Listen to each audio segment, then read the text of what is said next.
Hello बच्चों, आज मैं आपको अध्याय 2 का विद्युत क्षेत्र और विभवांतर में संबंध टॉपिक को एक्सप्लेन करूंगी। विद्युत क्षेत्र और विभवांतर में संबंध। देखिए, विद्युत क्षेत्र आप जानते हैं बेटा, ई से हम लोग शो करते हैं विद्युत क्षेत्र को, ई से। और विभवांतर को हम शो करते हैं वी से। तो हमको ई और वी में संबंध ज्ञात करना है। विद्युत क्षेत्र, जब कोई आवेश रखा हो तो उसके चारों ओर एक विद्युत क्षेत्र उत्पन्न हो जाता है, ई। और उस विद्युत क्षेत्र में जब हम आवेश को एक बिंदु से दूसरे बिंदु तक लाते हैं तो जो कार्य हमको करना पड़ता है वो उस बिंदु का विभव कहलाता है। तो हमको इसी ई और V के बीच संबंध हमको ज्ञात करना है। चलिए डेरिवेशन शुरू करते हैं। देखिए बेटा, ये प्लस Q आवेश है जिसका विद्युत क्षेत्र जो है इस तरीके से इस दिशा में है आपका, आप कह सकते हैं A से B की ओर है। यहाँ पर हम एक परीक्षण आवेश को बिंदु B से A तक लेकर आएंगे। एक परीक्षण आवेश जो कि धनावेश है उसको बिंदु B से A तक लेकर आएंगे। तो जो हमको कार्य करना पड़ेगा B से A, वो इन दोनों के बीच का विभवांतर होगा। ये हमने चित्र आपको एक्सप्लेन कर दिया। अब इस तरीके से हम ई और वी में संबंध ज्ञात करेंगे। चलिए देखते हैं क्या लिखा है। माना किसी विद्युत क्षेत्र में ए और बी दो बिंदु है। विद्युत क्षेत्र की दिशा ए से बी की ओर है, हमने पहले ही बता दिया आपको। यदि उनके बीच की दूरी डी आर अत्यंत अल्प हो तो ए व बी के बीच विद्युत क्षेत्र ई को एक समान माना जा सकता है। हम भले ये चित्र में आपको ये दूर दिख रहे हैं, लेकिन हम मानते हैं कि ए और बी जो है बहुत ही अल्प दूरी पर, बहुत ही कम दूरी पर एक दूसरे से स्थित हैं। तो हम ए और बी पर विद्युत क्षेत्र का मान करीब करीब समान हम मान सकते हैं, या फिर एक समान हम मान सकते हैं। माना बी पर विभव वी है। बी पर विभव का मान, यानी किसी आवेश को आप अनंत से इस बिंदु तक लेकर आए तो यहाँ पर जो कार्य किया आपने उसके अनुसार यहाँ पर विभव v है, और यहाँ से आप यहाँ तक लेकर आते हैं तो थोड़ा एक्स्ट्रा कार्य, थोड़ा और कार्य करना पड़ता है, अल्प कार्य करना पड़ता है आपको। तो यहाँ पर विभव अल्प रूप से बढ़ जाता है।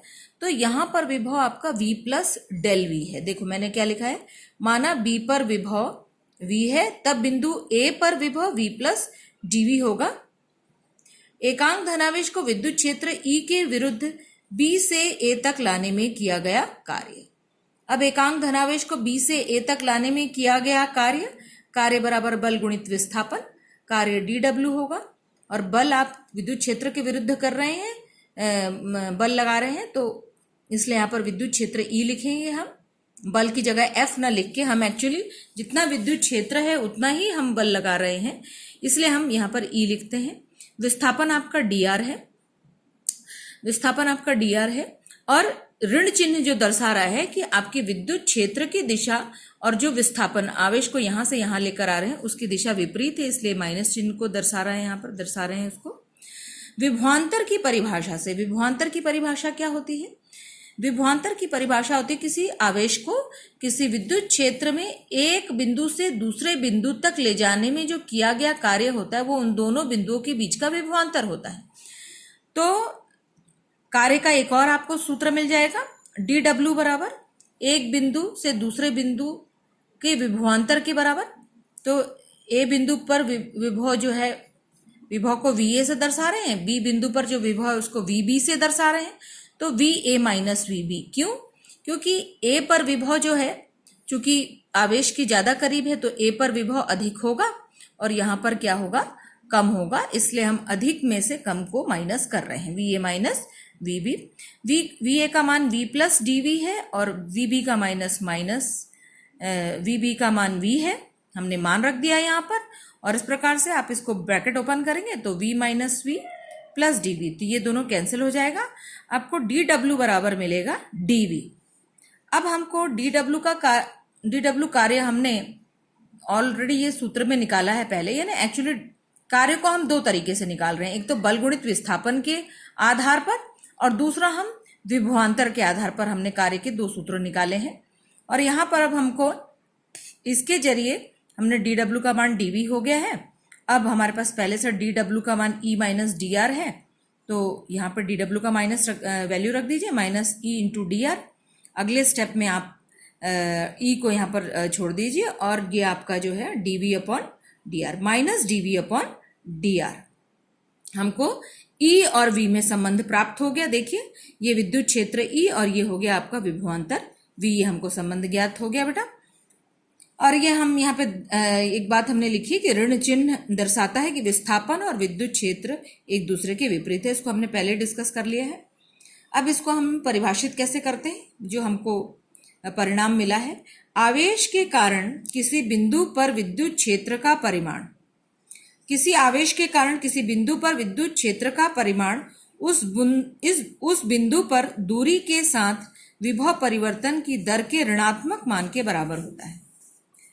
विभव परिवर्तन के दूरी के साथ विभव में परिवर्तन हो रहा है dv अपॉन dr, तो दूरी के साथ विभव में परिवर्तन के ऋणात्मक मान के बराबर होता है। किसी बिंदु पर विद्युत क्षेत्र जो होता है, किसी बिंदु पर आवेश के कारण किसी बिंदु पर विद्युत क्षेत्र का परिमाण उस बिंदु पर दूरी के साथ विभव में परिवर्तन की दर के ऋणात्मक मान के बराबर होता है।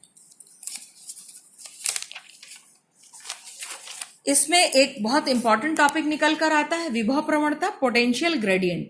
इसको अलग से समझेंगे बेटा। जो पीछे आपको E is equal to dv upon dr मिला है, तो इसको अलग तरीके से हम परिभाषित करते हैं। इस dv अपॉन dr को हम अलग से इसको विभव प्रवणता कहते हैं। दूरी के साथ विभव में परिवर्तन के लिए हम एक शब्द यूज करते हैं, विभव प्रवणता। अर्थात विद्युत क्षेत्र में दूरी के साथ विभव परिवर्तन की दर को विभव प्रवणता कहते हैं। यह एक सदिश राशि है। विभव प्रवणता एक सदिश राशि है। इसकी दिशा निम्न विभव से उच्च विभव की ओर होती है। देखिए ये आपका B निम्न विभव है और A क्या है, उच्च विभव है। तो इसकी जो दिशा होती है आपकी विभव प्रवणता की दिशा निम्न विभव से उच्च विभव की ओर होती है। विभव प्रवणता का मात्रक अब आप निकाल सकते हैं, dV। इसको वोल्ट में नापेंगे आप, और इसको आप बेटा मीटर में नापेंगे तो वोल्ट प्रति मीटर, और एक मात्रक और होता है न्यूटन प्रति कूलम। आप ये टॉपिक समझ लीजिएगा और इस नोट्स को उतार लीजिएगा। धन्यवाद।